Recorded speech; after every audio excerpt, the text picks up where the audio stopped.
May dahilan kung bakit mas mabigat kaysa sa dapat ang pakiramdam ng iyong buhay. At hindi lang ito dahil sa presyon mula sa labas. Ito ay dahil sa tagas mula sa loob. Bawat pabaya na salita, bawat hindi kontroladong emosyon, bawat dolyar na ginastos ng padalos-dalos, bawat iniwang di mabantayang pag-iisip, doon napupunta ang iyong lakas. Ang kontrol ay hindi tungkol sa pagiging mahigpit. Ito ay tungkol sa pagiging tumpak.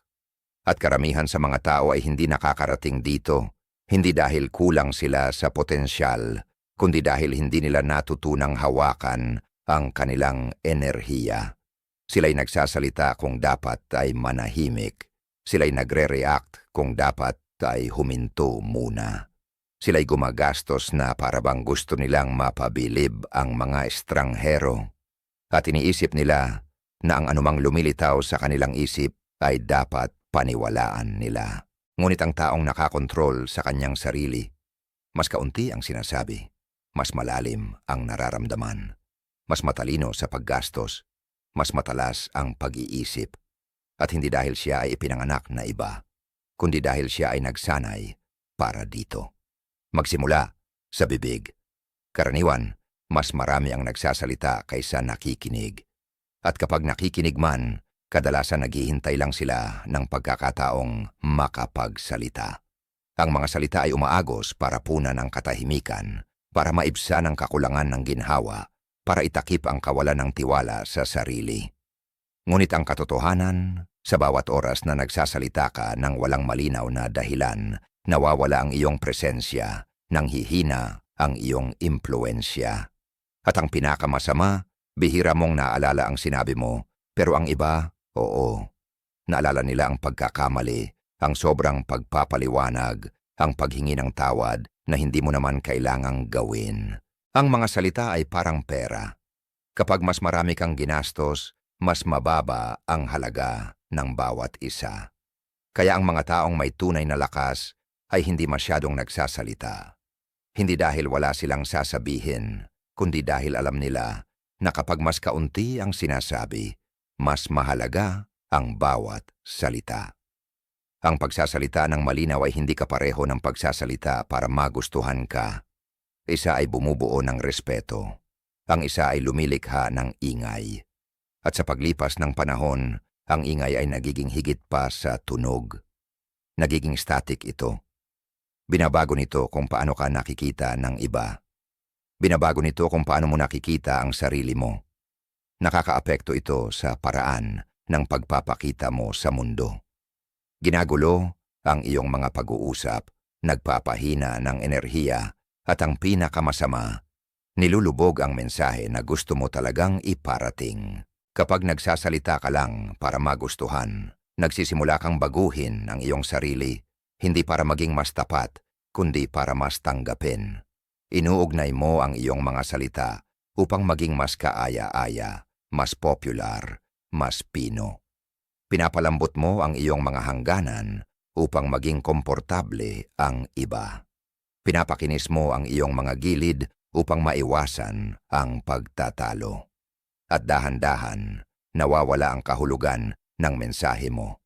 Hindi lang malinaw ang iyong sinasabi ang nawawala. Nawawala rin ang kalinawan kung sino ka. Sinabi ni Socrates, ang pinakamagandang paraan upang mabuhay ng may karangalan sa mundong ito ay maging kung ano ang ipinagpapanggap nating maging. Ngunit walang karangalan sa paggawa ng iyong pananalita bilang isang pagtatanghal. Kung ang iyong tinig ay nagiging refleksyon lang ng kung ano sa tingin mo ay gusto ng iba marinig, hindi na ito pagmamay-ari mo. Ang katotohanan, marami sa atin ang tinuruan na ang pagiging gustuhin ay kapareho ng pagiging matagumpay. Na kung tayo'y kaaya-aya, ligtas tayo. Na kung tayo'y kaakit-akit, tinatanggap tayo. Ngunit ang paraan ng pag-iisip na iyon ay may kapalit. Nagsisimula kang ipagtaksil ang sarili sa maliliit na paraan. Sumasang-ayon ka sa mga bagay na hindi mo sinusuportahan. Nanahimik ka kapag alam mong dapat ay magsalita. Ngumiti ka sa mga bagay na hindi tama ang pakiramdam. At sinasabi mo sa sarili mo na pinapanatili mo lang ang kapayapaan. Pero sa totoo lang, iniiwasan mo ang isang mahirap na pag-uusap sa iyong sarili.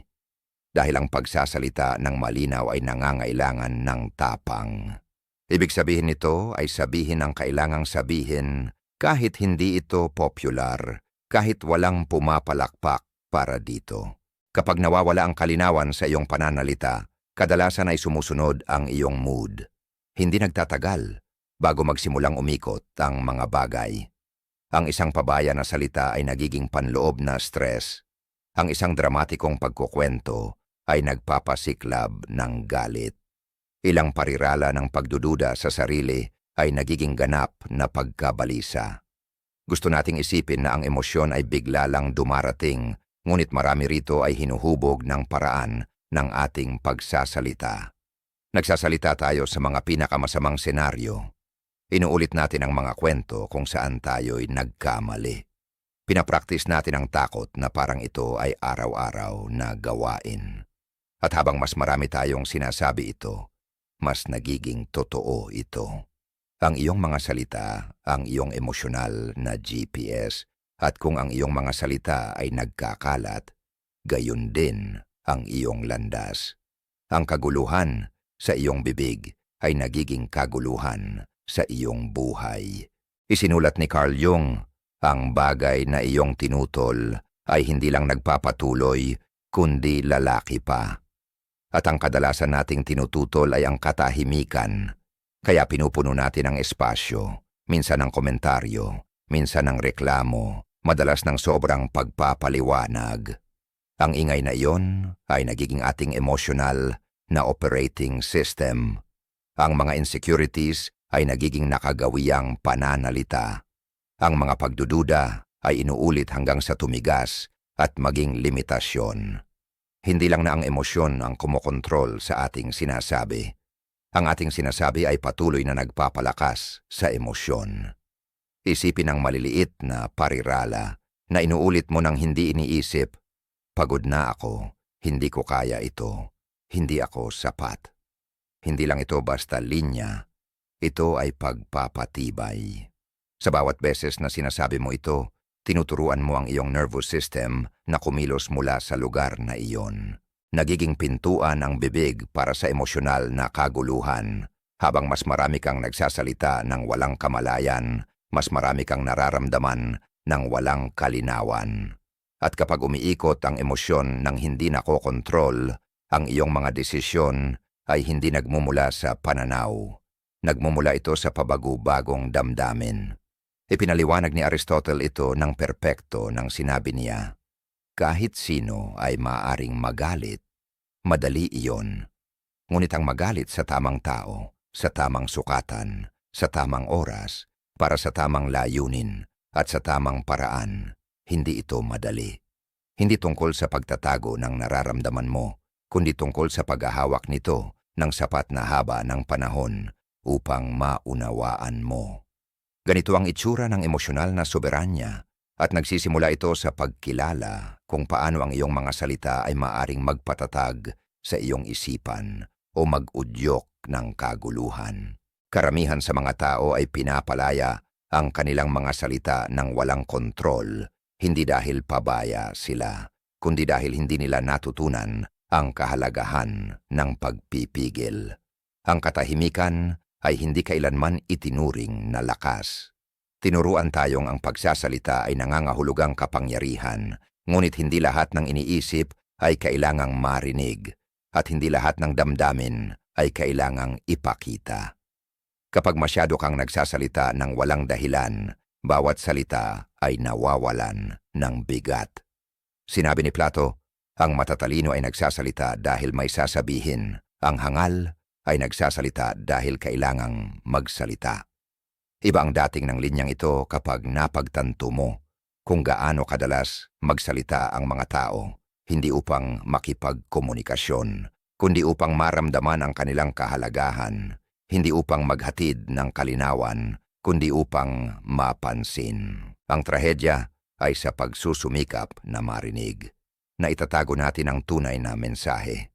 Natatabunan natin ang mahalaga. Dito pumapasok ang disiplina, hindi ang malamig at parusang uri, kundi ang makapangyarihang uri. Ang uri na humihinto bago sumagot, ang uri na pinipili ang presensya kaysa pagganap, ang uri na nagtitiwala sa katahimikan kapag ang katahimikan ang pinakamalakas na tugon. Habang nagiging mas maingat ang iyong pagsasalita, mas nagiging matatag ang iyong emosyon. At kapag matatag ang iyong emosyon, mas malinaw at matalas ang iyong mga desisyon. Tumitigil ka sa pagmamadaling makipagtalo. Tumitigil ka sa pag-obses sa mga nasabi mo, ilang araw na ang nakalipas. Tumitigil ka sa pagsusumikap na manalo sa bawat usapan. Kumikilos ka ng may kalinawan, hindi ng ego. May kasabihan ang mga Stoiko, magtiis at umiwas. Hindi nila itinuturo ang pagsupil, kundi ang lakas. Ang lakas na hawakan ang mahalaga at pakawalan ang hindi mahalaga.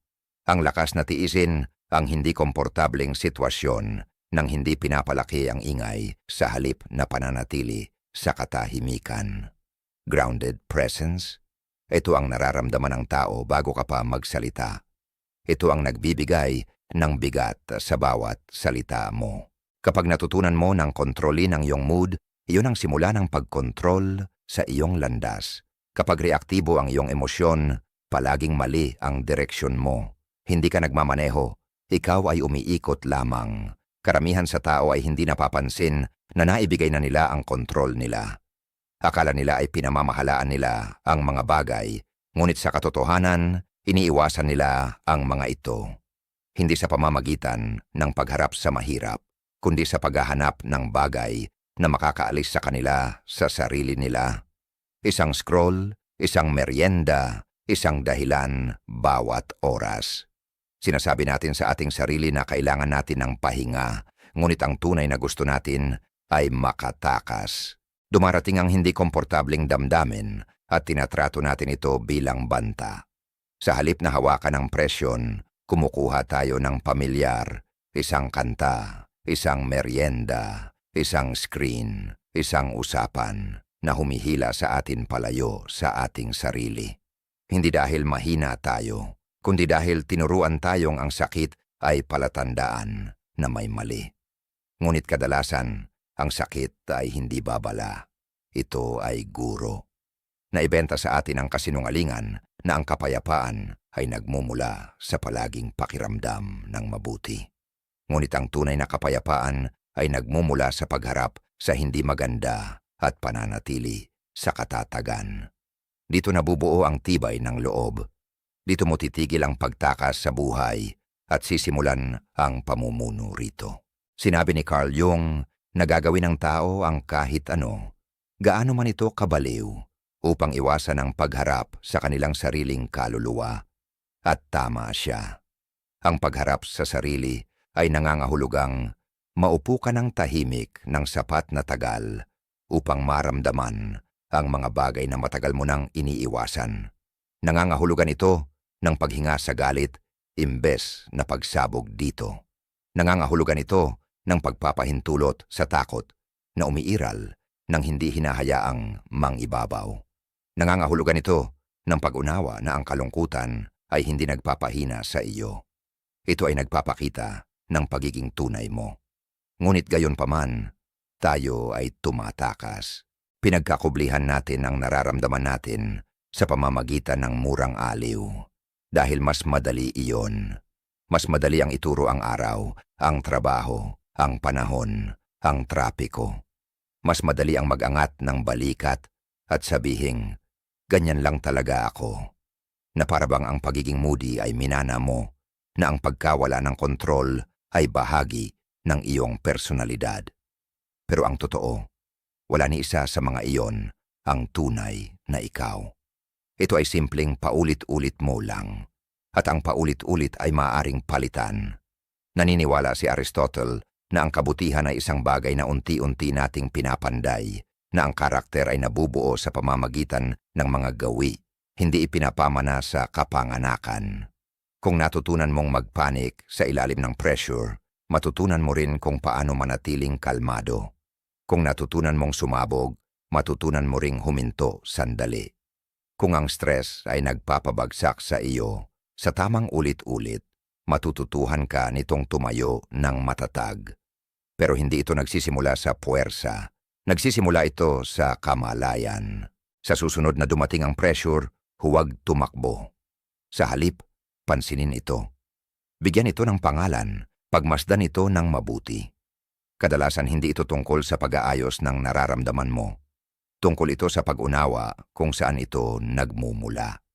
Ang isang simpleng bagay gaya ng pag-upo kasama ang nararamdaman kahit ilang minuto lamang ay nagbabago sa relasyon mo rito. Hindi mo kailangang magmadali para baguhin ito. Kailangan mo lang itigil ang pagtakas mula rito. Iyon ang simula ng emosyonal na disiplina, hindi ang kumilos na parang ayos lang ang lahat. Pero hindi rin hinahayaan ang bawat damdamin na humubog sa iyo. Ang tunay na disiplina ay hindi malamig. Ito ay kalmado. Nagbibigay ito ng mga opsyon. At habang mas pinapraktis mo ito, mas malinaw ang lahat. Tumitigil kang pinamumunuan ng emosyon at nagsisimulang mamuno sa kalinawan. At kapag pumasok ang kalinawan, mas magagandang desisyon ang susunod. Dito nagsisimula ang ripple effect. Ang emosyonal na kawalang tatag ay hindi lamang nakakaapekto sa iyong mood. Nahuhubog din nito ang iyong pera. Maraming pagkakamali sa pera ay hindi nagmumula sa kakulangan ng kaalaman. Nagmumula ito sa emosyonal na kaguluhan. Ang maling pagbili sa maling oras, ang mabilisang solusyon na hindi mo pinag-isipan, hindi dahil kailangan mo ng bagay, kundi dahil kailangan mong maramdaman ang isang bagay. Ang sapatos na iyon, ang pinakabagong gadget, ang delivery food na hindi mo naman gusto, ang mamahaling gabi sa labas na bakante ang pakiramdam pagdating ng umaga. Wala sa mga ito ang tunay na tungkol sa bagay. Tungkol ito sa sandali. Pagod ka, restless ka, hindi ka sigurado sa sarili mo. Ang pagbili ay naging distraksyon, isang malambot na bendahe sa mas malalim na kakulangan. Ang problema karamihan ng oras ay hindi sa paggastos, ito ay sa emosyonal na estado sa likod nito. Iyon ang bahagi na hindi napapansin ng karamihan, pero iyon ang humuhubog sa lahat ng iba pa. Sinabi ni Plato, ang una at pinakamalaking tagumpay ay ang mapagtagumpayan ng sarili. At kabilang dito ang bahagi mo na patuloy na humahabol sa aliw, imbes na matutunang harapin ang hindi komportabling damdamin. Ang desisyon sa pera na ginawa sa lugar ng kawalang tatag ay bihirang mabuti. Hindi matalino ang pamumuhunan kapag natatakot ka. Hindi ka nag-iipon kapag emosyonal kang drained. Hindi ka gumagastos ng may kalinawan kapag naliligaw ka. At narito ang pinakamasakit. Alam ito ng mundo. Ang mundo ay umaasa sa iyong emosyonal na reaktibidad. Ang marketing, ang notifications, ang urgency. Hindi ito ginawa para sa iyong rasyonal na isipan. Ginawa ito para tusukin ang iyong insecurities, upang pukawin ang iyong takot, upang gamutin ang iyong pagkabagot. At kung hindi ka emosyonal na grounded, gagastos ka hindi dahil sa gusto, kundi dahil sa kawalan ng balanse. Tatawagin mo itong reward, pero ito ay reaktibo lang. Tatawagin mo itong self-care, pero ito ay self-avoidance lang. Tatawagin mo itong treating yourself, pero ang tunay na sinusubukan mong gamutin ay ang tensyon sa loob mo. Ngunit hindi kailangang magpatuloy ang siklong ito. May isa pang paraan. Maaari kang huminto bago ka bumili. Maaari kang huminga bago ka mag-swipe. Maaari mong maramdaman ang pag-usbong ng urge at piliing huwag itong sundin. Hindi iyon limitasyon, iyon ay direksyon. Iyon ang kapangyarihan. Hindi mo nire-reclaim ang kontrol sa pamamagitan ng pagbawas. Ang kagalakan ay hindi kusang lumalabas sa iyong buhay. Ginagawa mo ito sa pamamagitan ng pagpili ng kagalakan na kaayon ng iyong pagkatao. Hindi ng kagalakang pinipilit dahil sa sandaling emosyonal na kahinaan. Natututo kang tukuyin ang pagkakaiba ng mga pagbili na nagpapalago sa iyong buhay at yaong nagpapahina rito. Natututo kang kilalanin kung kailan ka namumuhunan para sa iyong kinabukasan at kung kailan ka lang naghahanap ng paraan para pansamantalang pamutawiin ang kasalukuyan. Kapag balanse ang iyong emosyon, nagbabago ang relasyon mo sa pera. Humihinto ka sa paghahabol sa mga kumikislap. Humihinto kang kailanganin ng bagay para patunayan ang sarili. Humihinto kang gumastos para mapansin. Sa halip, nagsisimula kang gumastos ng may layunin, may direksyon, at may panloob na kapayapaan bilang gabay, hindi ang impulsong pagnanais lamang. Sinabi ni Socrates, ang buhay na hindi sinusuri ay hindi karapat-dapat na isabuhay. Pero sa mundo ngayon, ang hindi sinusuring impulsong kilos ang nagdudulot ng pinakamatinding pinsala. Isang maliit na desisyon mula sa maling emosyonal na estado ay maaaring magdulot ng epekto sa loob ng linggo, buwan. At ang pinsala ay hindi lang sa pananalapi, sa isip din. Pinapalakas nito ang isang pattern. Masama ang pakiramdam ko, kaya bumibili ako. Walang laman ang pakiramdam ko, kaya gumastos ako. Hindi mapakali ang damdamin ko, kaya kumukonsumo ako. Hindi mo kailangan putulin ang sarili mo sa lahat. Kailangan mo lang maunawaan kung ano talaga ang sinusubukang lutasin ng iyong mga desisyon. Pinapalakas ba nila ang iyong pundasyon o pinupuno lang ang isang puwang? Dahil ang katotohanan, walang pagbili ang makakaayos ng pakiramdam mo kung hiwalay ka sa sarili mo. Maaring dumating ang bagay, pero mananatili ang kakulangan. Ang magandang balita, maari mo itong baguhin, maari kang pumili ng iba, maari kang maghinay-hinay, maari mong pakinggan kung ano talaga ang hinihiling ng katawan mo. Maari kang lumikha ng espasyo sa pagitan ng pakiramdam at aksyon. At sa espasyong yon, babalik ang iyong kapangyarihan, hindi dahil pinagkaitan mo ang sarili mo, kundi dahil sa wakas ay nagpasya kang itigil na ang pagtakas. Itinuro ni Socrates na ang hindi sinusuring buhay ay hindi karapat-dapat isabuhay. Pero may isa pang kasing delikado, ang hindi sinusuring impulsong kilos, lalo na pagdating sa pera. Bawat hindi sinusuring impulsong kilos ay isang binhi ng panghihinayang na naghihintay na lumago. Hindi ito laging lumilitaw kaagad. Minsan ito ay nagiging anyo ng utang, minsan ito ay dahan-dahang pumapasok bilang pagkadismaya. Pero sa huli, ipinapakita nito ang sarili. Hindi ito tungkol sa pagiging matigas, hindi ito tungkol sa pagpapagkait sa sarili. Ito ay tungkol sa pagiging matatag. Hindi mo kailangang ipagkait sa sarili ang mga bagay na gusto mo, pero kailangan mong maunawaan kung bakit mo ito gusto. Kailangan mong malaman kung aling bahagi ng sarili mo ang umaabot gamit ang iyong wallet.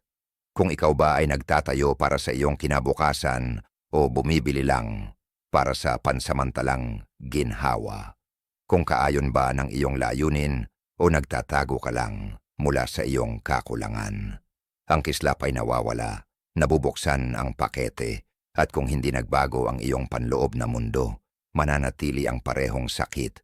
Ngunit may mas kaunting pera. Ngunit kapag nagsimula ka ng gawin ang totoong trabaho, ang panloob na trabaho, nagbabago ang mga bagay. Hindi ka lang gumastos ng mas kaunti, gumastos ka ng mas maayos. Humihinto ka sa paghahanap ng bagay na makakumpleto sa iyo. Humihinto ka sa paggamit ng pera bilang pamalit sa kahulugan. Ang paggastos mo ay nagiging refleksyon ng iyong mga halaga, hindi ng iyong emosyon. Nagsisimula kang mamuhunan sa mga bagay na nagpapalago sa iyo, hindi lang sa nagpapasaya sa iyo ng 5 minuto. Pumapasok ka sa mga lugar ng buo na, kaya hindi mo na kailangang patunayan ang kahit ano sa kahit sino. Ang ganitong uri ng kabuuan ay hindi mabibili. Ito ay nakukuha sa disiplina, sa katahimikan, sa mga konsistenteng pagpili na ginawa mula sa presensya, hindi sa pagtatanghal, mula sa layunin, hindi sa impulsong kilos. Hindi ito sasabihin ng mundo sa iyo. Ipinagbibili nito ang kabaligtaran. Pinapalakas nito ang iyong reaksyon, ang iyong pagka-distract, ang iyong emosyonal na paggastos. Ipinupush nito ang mga mensahe tulad ng i-treat ang sarili mo. Karapat-dapat mo ito. Bumili ngayon, ayusin mamaya. Pero may utang ang dopamine. Ang mabilis na kasiyahan ay madalas may kasamang mabagal na epekto. Hindi mo laging nakikita ito sa iyong bank account, pero nararamdaman mo ito sa iyong mga gawi, sa iyong focus, sa iyong enerhiya. Kapag mas pinapalubag mo ang sarili sa paggastos, mas nagiging dependent ang nervous system mo sa konsumo para sa kaginhawaan. Dito nagsisimula ang adiksyon, hindi laging sa droga o alak, kundi sa kilos na tila walang masama, dahil ginagawa rin ito ng lahat. Na-normalize ng lipunan ang reaktibong paggastos. Nagkaroon ng mahirap na araw, bumili ng bagay, pakiramdam na hindi napapansin, gumastos ng malaki, pagod, hindi sigurado, walang motibasyon. Retail therapy. Pero ang ganitong uri ng therapy ay panandali ang lunas lamang. Ito ay band-aid lang sa mas malalim na kakulangan. Mabilis mawawala ang ginhawa, pero ang kakulangan ay madalas nananatili. Sinabi ni Carl Jung, ang mga tao ay walang ideya. Ang mga ideya ang may tao. At isa sa pinakamakapangyarihang ideya na pinaninirahan ng mga tao ngayon ay na mabibili ang halaga mo, o kahit ipakita lang ito, na para maramdaman mong karapat-dapat, kailangan mong may-ari ng isang bagay, na para makabilang, kailangan mong ipakita na kabilang ka. At ang ideyang ito, pinamamahalaan nito ang tao. Hinuhubog nito kung paano sila gumastos, paano sila makukumpara, at paano nila tinutukoy ang kanilang sarili. Ngunit ang pera, tulad ng salita, ay kapangyarihan. At tulad ng salita, karamihan sa mga tao ay hindi ito ginagamit upang palakasin ang sarili. Ginagamit nila ito upang makita, upang hangaan, upang maramdaman ang kahalagahan. Hindi dahil talagang gusto nila ang bagay, kundi dahil gusto nilang maramdaman ang isang bagay, respetado, napatotohanan, kontrolado. Sinabi ni Plato, ang sukatan ng tao ay kung ano ang ginagawa niya sa kapangyarihan. At ang pera ay kapangyarihan. Kaya ang paraan ng iyong pamamahala nito ay nagpapakita kung sino talaga ang nasa kontrol, ikaw, o ang iyong mga impulsong kilos. Kung gumastos ka upang palakasin ang iyong buhay, ginagamit mo ang pera bilang kasangkapan. Kung gumastos ka upang magpahanga, ginagamit mo ito bilang maskara. Bawat dolyar na ginagastos mo ay nagsasabi ng kwento. Hindi lang tungkol sa iyong panlasa, kundi tungkol sa iyong prioridad, karakter, disiplina. Bumibili ka ba para magtayo o bumibili ka para ipakita? Isa ay humahantong sa kapayapaan. Ang isa ay humahantong sa ingay na nakabalot bilang kumpiyansa. Minsan ang pagpapakita ay banayad, isang luxury item na hindi mo kayang bilhin pero ipinapakita mo pa rin. Isang hapunan na hindi mo pinaghanda ang budget, pero gusto mo ang larawan. Isang designer na piraso na hindi para sa kagalakan mo, kundi para sa imahe mo. Hindi yon empowerment, ito ay emosyonal na outsourcing, paggamit ng pagbili upang punan ng panloob na kakulangan, upang masabi ang hindi mo pa kayang sabihin sa sarili mo. Sa huli, natatapos din ang pagtatanghal. Umalis ang mga tagapanood, nalilibing ang post, at naiwan ka sa sarili mo, parehong damdamin, parehong insecurities, ngunit ngayon may resibo na nakalakip. Yan ang presyo ng emosyonal na paggastos, panandali ang pagpapatunay, pangmatagalang gastos. Naniniwala si Aristotle sa eudaimonia, isang buhay ng paglago, hindi sa pamamagitan ng labis na kalayawan, kundi sa pamamagitan ng layunin at birtud. Ang tunay na kaligayahan, sabi niya, ay hindi matatagpuan sa sobra-sobrang kasiyahan, kundi sa kahusayan, ang uri na nagmumula sa pagkilala sa sarili at pamumuhay ng kaayon nito. Kaya ang tunay na pagsubok ay hindi kung kaya mo bang bilhin ang isang bagay, kundi kung ang pagbili ba ay sumasalamin sa taong iyong pinagbubuo. At kung hindi, kung isa lamang itong pagtatangka na punan ng puwang sa loob mo na hindi kayang punan ng mga bagay, walang presyo na makakaramdam na sulit. Sa huli, humihina ang palakpakan, tumitigil ang mga likes, nawawala ang mataas na pakiramdam, at bumabalik ang mas malalim na kirot. Hindi naaapektuhan, hindi nagbabago. Iyon ang sandali kung kailan karamihan sa tao ay muling bumibili. Pero maaari rin itong maging sandali kung kailan may nangyayaring kakaiba. Kung kailan ka humihinto, kung kailan ka nagmamasid, kung kailan ka pinipiling itigil ang pagbuhos ng iyong kapangyarihan sa mga bagay na hindi ito ibinabalik.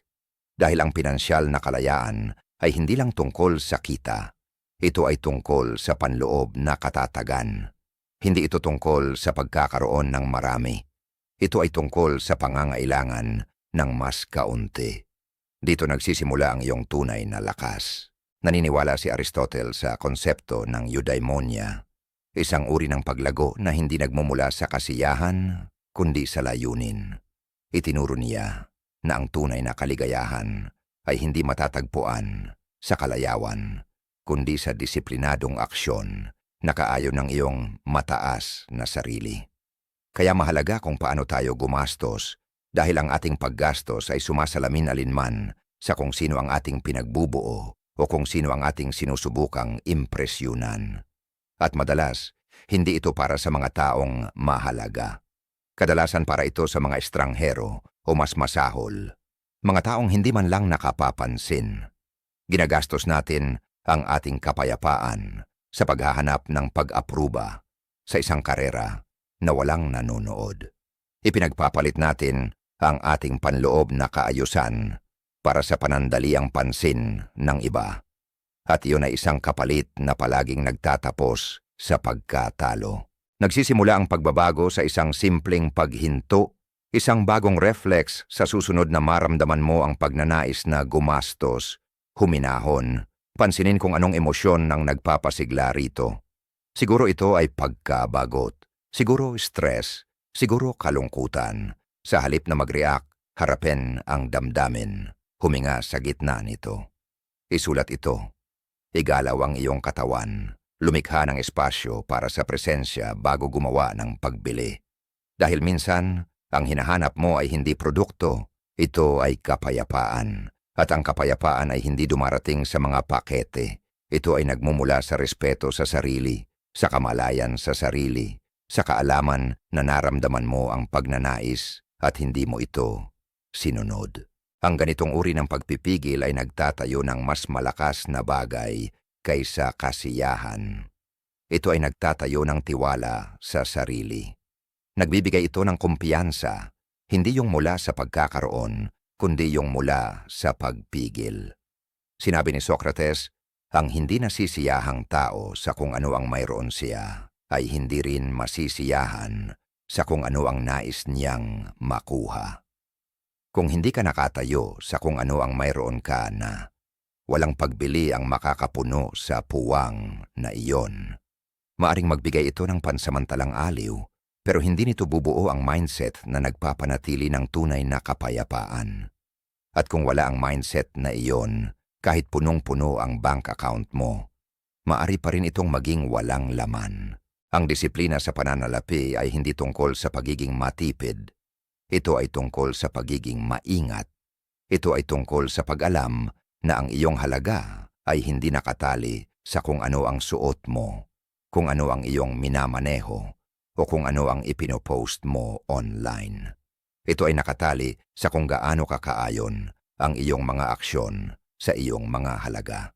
Ang tunay na lakas ay lumilitaw sa mga maliliit, hindi nakikitang desisyon na walang pumapalakpak, pero binabago ang lahat sa paglipas ng panahon.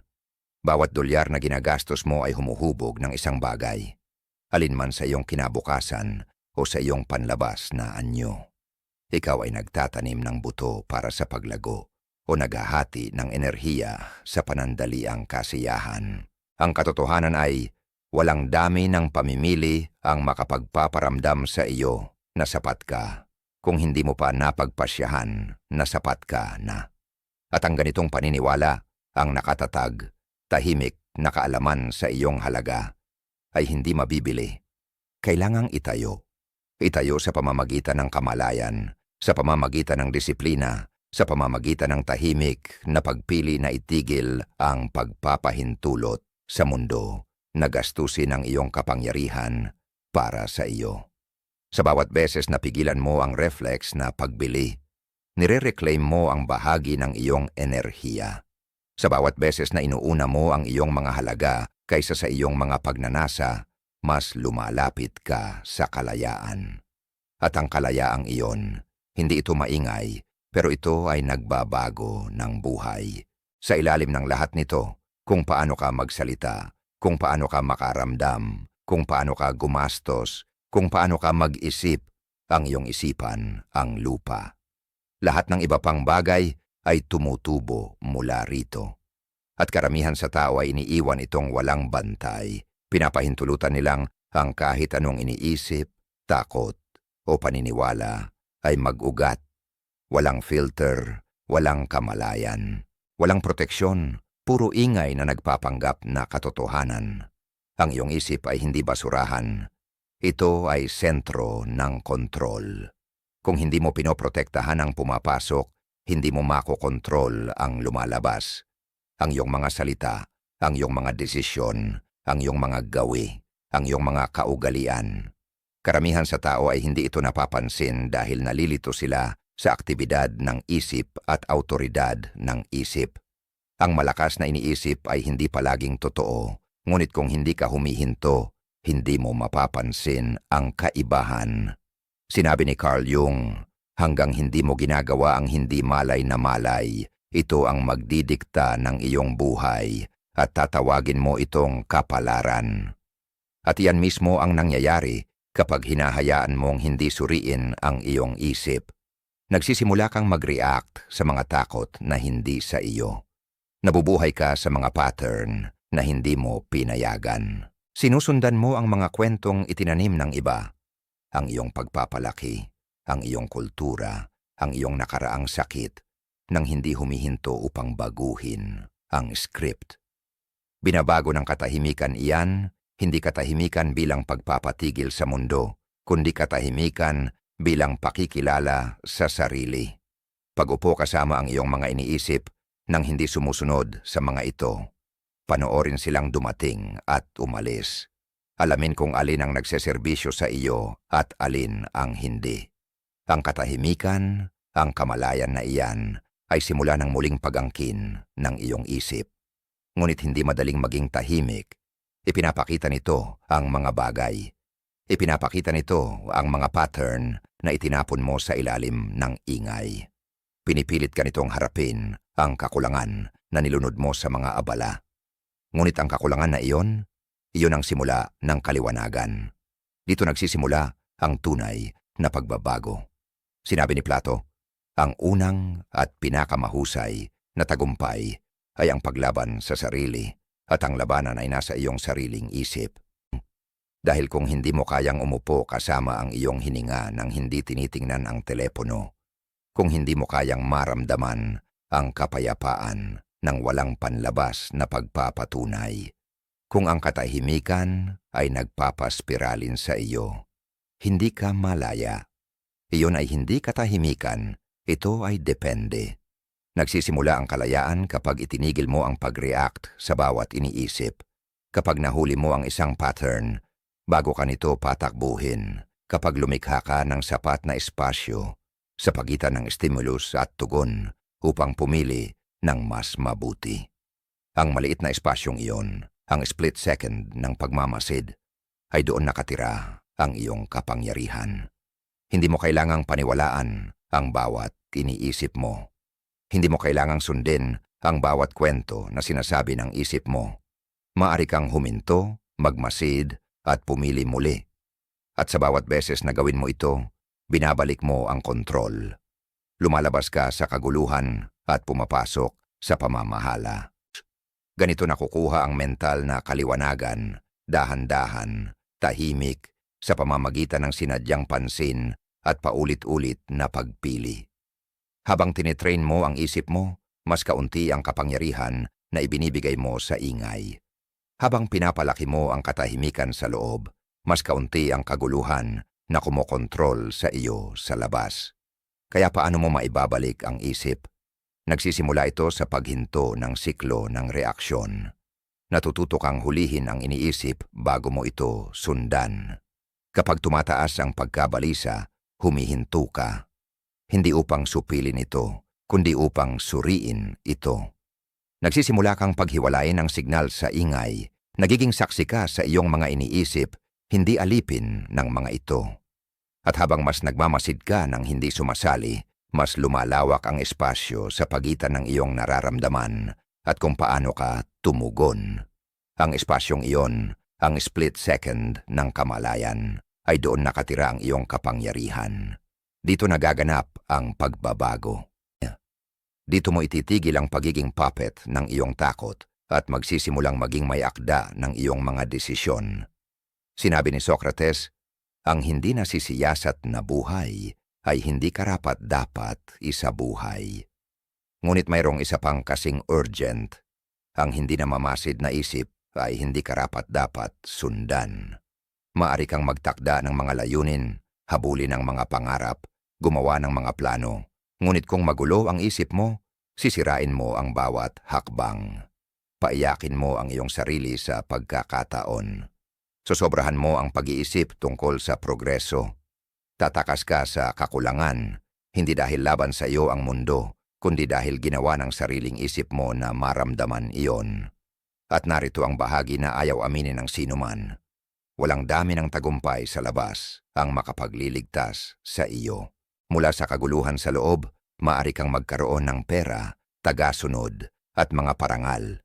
Ngunit kung ang iyong panloob na mundo ay bagyo, lahat ng iyan ay magiging walang laman. Kaya maraming tao ang nakakamit ng higit pa sa kanilang inaasahan, ngunit gising pa rin sa pagkabalisa, kawalan o pangamba. Ang kapayapaan ay hindi gantimpala para sa tagumpay, ito ang kinakailangan. Naniniwala si Aristotle na ang kaligayahan, eudaimonia, ay nagmumula sa pamumuhay ng kaayon ng iyong pinakamataas na sarili, sa pamamagitan ng disiplina, birtud at katuwiran.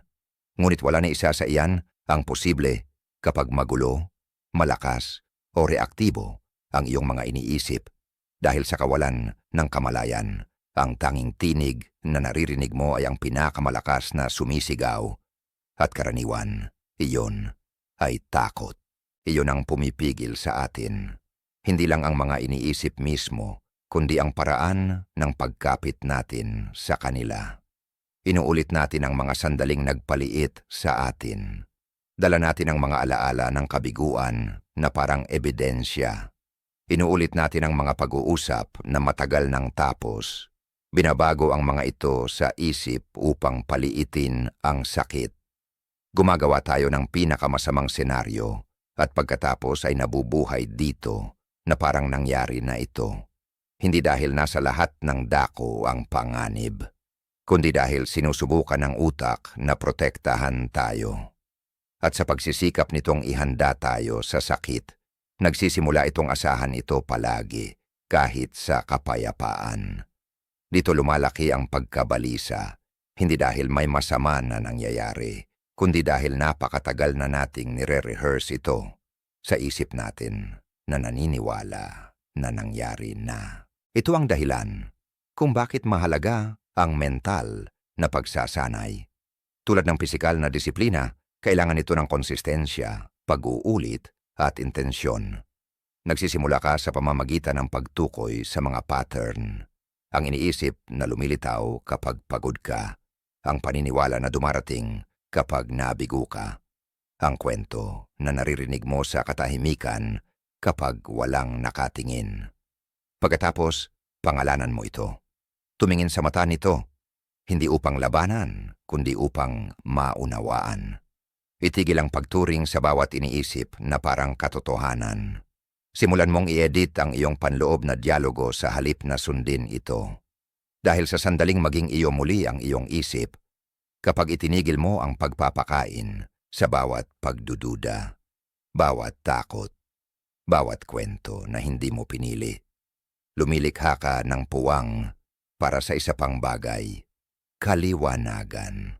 Itinigil mo ang pag-react, itinigil mo ang paghabol, itinigil mo ang pag-ikot sa mga loop na walang patutunguhan. Lalong tumitindi ang iyong mga desisyon, lalong lumalalim ang iyong presensya, tumitindi ang iyong focus at tumatagos sa ingay.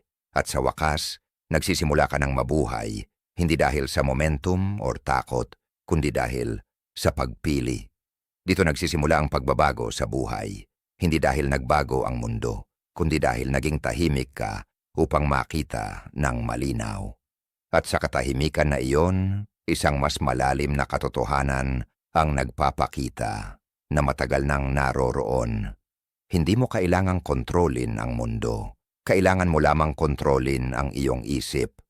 Kapag nagawa mo iyon, wala nang makakaangkin sa iyo mula sa labas. Pahusayin ang iyong bibig, iyong mood, iyong pera, at iyong isip, at hindi ka nahihilahin ng mundo mula sa iyong kaayusan dahil sa wakas, nakatali ka na sa loob. Yan ang pagbabago, tahimik, ngunit hindi maikakaila. Kapag matatag ang iyong panloob na mundo, ang panlabas ay nagsisimulang gumalaw ng may respeto.